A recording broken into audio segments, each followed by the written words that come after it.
The click of the lock echoes as Sarah enters her dimly lit apartment, shadows stretching like grasping fingers. Unease settles as she secures the deadbolt, the city lights casting long shadows that amplify her isolation. Her phone buzzes, the screen flashing no number, a silent harbinger of dread. Hesitantly, she answers, only to be met with a chilling voice from the other side. Sarah, then silence. Visibly shaken, she hangs up, the unsettling call amplifying her mounting fear. Sarah jumps, the sudden alert of a new voicemail cutting through the silence of her apartment. Her fingers tap play, eyes fixed on the screen, a sense of foreboding washing over her. A disembodied voice echoes, "I'm almost there." A soft creak pierces the quiet, an insidious sound that amplifies her fear. Adrenaline surges as her gaze darts towards the bedroom door, a sliver of darkness visible. The slightly ajar door becomes a focal point of mounting dread. In her apartment, Sarah clutches a kitchen knife, the cold steel mirroring the terror in her eyes. Unnatural shadows twist across the walls, dancing to the rhythm of an unseen horror. Footsteps resonate from above, an impossible sound in her top-floor sanctuary. The lights flicker wildly, plunging the room into a chaotic strobe of light and fear. Voice trembling, Sarah calls out into the darkness. "Hello?" Darkness engulfs Sarah's apartment. She gasps, clutching a knife, her heart pounding in the sudden silence. Weak light flickers back, casting eerie shadows as Sarah's fear sharpens. Her fingers fumble with her phone, a desperate attempt to break the isolation. She frantically dials the concierge, her breath catching in anticipation of a response. The lock clicks, the door creaks open.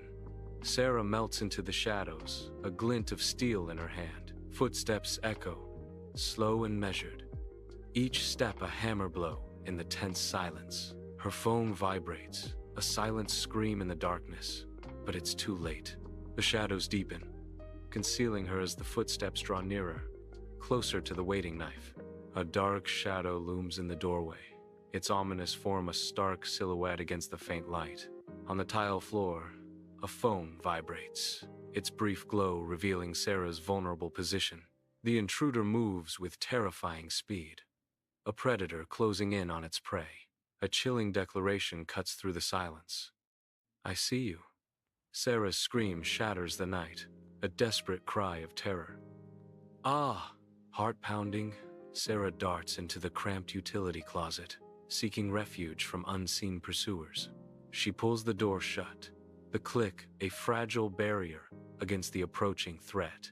Muffled footsteps draw near, then fade, only to return with menacing intent. A moment of breathless anticipation as the footsteps halt right outside the closet. The closet door is ripped open with brutal force, revealing the unseen terror. Sarah strikes wildly with the knife, a sickening crack echoing in the confines of her apartment. The intruder falls backward, sprawling onto the floor, limbs askew. Sarah rips off the ski mask, revealing Michael, her ex-husband, tied with electrical cord. Michael's face is contorted in pain. "I needed something we hid before the divorce." A deafening bang shatters the silence of Sarah's dimly lit apartment, shadows twisting ominously on the walls. Michael lunges, a desperate glint in his eyes, as he shouts, "They're coming for it!" A brutal struggle erupts in the darkness, their forms blurring in a chaotic dance of desperation. Narration. Flashback. Earlier, Sarah and Michael locked in a heated argument, their voices echoing with the weight of a hidden treasure. Sarah, eyes blazing with fury, shatters the lamp against the wall. Darkness descends, cloaking the room in an oppressive silence. She moves like a predator, her steps unheard in the blackness. Michael crumples to the floor, unconscious. The distant wail of sirens grows louder, cutting through the night. Flashing police lights cast stark shadows as Michael is carefully placed into the back of a cruiser, the night air thick with tension. Paramedics surround Sarah, their movements precise as they assess her for injuries amidst the chaos. Wrapped in a thick blanket, Sarah sits in the ambulance, her eyes wide and unfocused, reflecting the night's trauma. A visible tremor runs through her, a stark reminder of the danger she has just faced.